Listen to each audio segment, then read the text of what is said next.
Pemirsa, buruh dari berbagai elemen kembali menggelar unjuk rasa di depan gedung DPR RI Jakarta. Pegawai dan tenaga ahli DPR hari ini memilih bekerja dari rumah atau WFH.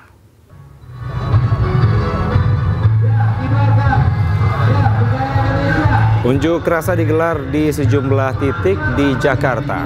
Warga yang akan beraktivitas diimbau hindari sekitar gedung DPR RI Jakarta dan sekitar Gambir hingga Patung Kuda Jakarta Pusat.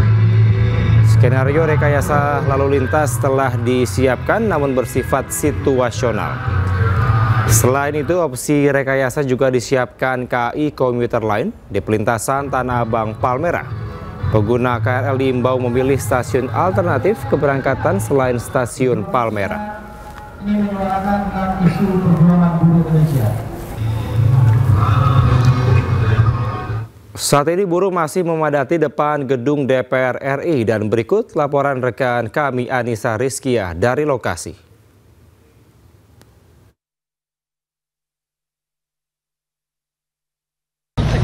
Demo yang digelar di depan gedung MPR DPR hari ini kita saksikan pemirsa di layar kaca Anda masih berlangsung, dan sebanyak ratusan pengunjuk rasa yang datang ini tidak hanya dari Serikat Pekerja namun juga ada aliansi mahasiswa dari sejumlah kampus yang ada di Jakarta. Namun kalau saya bisa menggambarkan begitu ya, untuk situasi di Jalan Gatot Subroto ini memang sudah tidak bisa dilintasi oleh kendaraan roda 4 maupun kendaraan roda 2 dan juga transportasi umum karena Jalan Gatot Subroto ke arah Selipi ini ditutup total.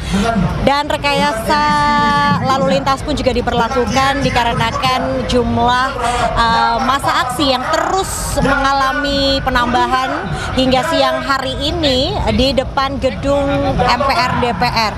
Kalau saya bisa gambarkan juga, memang tidak hanya pengamanan yang diperketat namun juga jumlah personil yang dikerahkan ini jumlahnya sampai 4.969. Ini merupakan tim gabungan dari TNI dan juga Polri, di mana tentunya untuk keamanan jalannya aksi demo pada siang hari ini.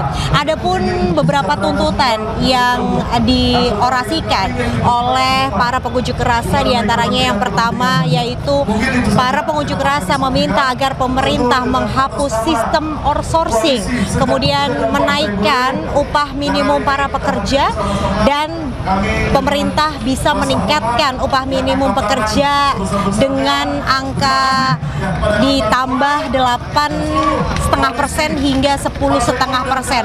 Selain itu juga mendesak agar pemerintah mencabut Undang-Undang Nomor 35 Tahun 2021 tentang aturan outsourcing dan meminta pemerintah untuk bentuk segera Satgas Cegah Badai PHK.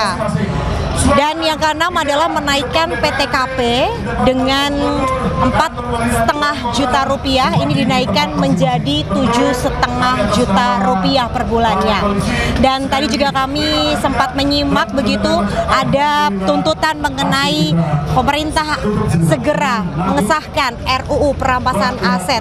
Itulah tadi beberapa poin yang disampaikan oleh para pengunjuk rasa pada siang hari ini di depan gedung MPR DPR.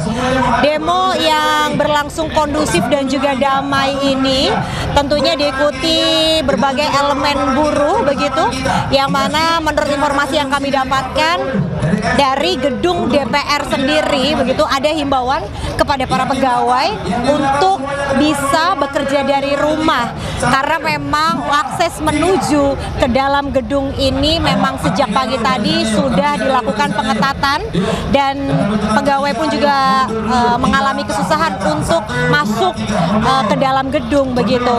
Dan selain itu juga pemirsa, untuk sampai saat ini memang dari rekayasa lalu lintas pun masih diberlakukan, melihat nantinya semakin siang akan ada pergantian begitu elemen buruh yang akan menyuarakan kembali begitu apa saja aspirasi-aspirasi di demo buruh hari ini. Dari Jakarta, Anissa Rizkia, Oki Mahendra, iNews melaporkan untuk Anda. Sementara pemerintah ingatkan masyarakat agar tidak mudah percaya dengan informasi yang beredar di media sosial. Terlebih saat ini teknologi semakin maju dengan hadirnya kecerdasan buatan atau AI.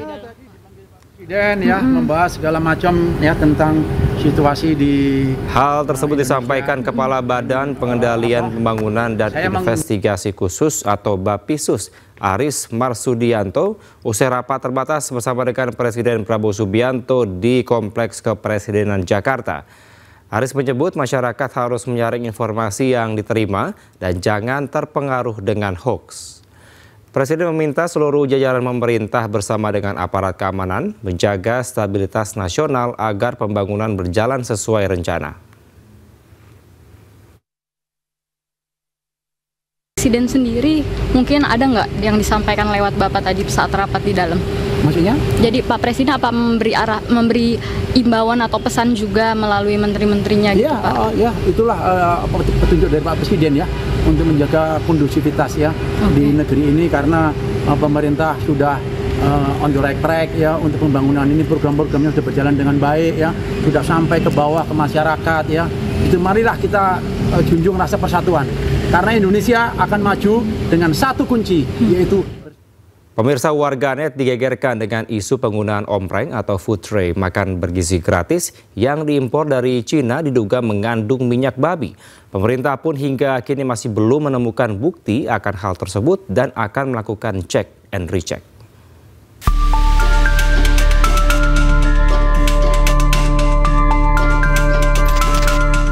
Program makan bergizi gratis kembali menuai isu negatif. Kali ini bukan karena menunya, namun pada penggunaan nampan MBG yang diduga impor dari Cina dan diduga menggunakan minyak babi sebagai bagian dari pemulas industri. Dalam unggahan sosmed Halal Corner dikatakan, temuan ini dilakukan tim investigasi Indonesia Business Post yang melakukan perjalanan ke Kaohsiung, ke sebuah pusat industri di Provinsi Guangdong, Cina. Di sana, ada 30 pabrik yang memproduksi nampan makanan untuk pasar global, juga memasok nampan untuk sejumlah importer yang terlibat dalam program MBG untuk anak sekolah. Bahkan, unggahan salah satu foto menunjukkan bahwa nampan tipe 201 dan 304 yang dikirimkan ke Indonesia mengandung lemak babi olahan. Merebaknya isu ini ditanggapi oleh Istana. Pemerintah berjanji akan menindaklanjuti temuan dan melakukan uji ilmiah dengan BPOM. Sejauh ini kita tidak menemukan itu.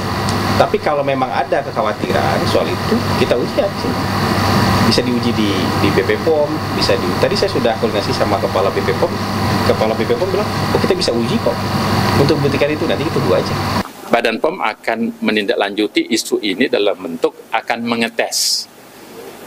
Karena kan ada dua model kita bisa mengetes. Kita punya laboratorium dan laboratorium kita memungkinkan untuk mengetes itu. Pemerintah juga mengimbau masyarakat tak mudah terpengaruh isu sensitif yang belum terverifikasi. Pemerintah akan memastikan keamanan dan keselamatan para penerima MBG. Dari Jakarta, Rizky Ihwal, Pandu Priyo, iNews melaporkan. Bupati Pati Sudeo bantah terlibat korupsi. Selengkapnya usai jeda.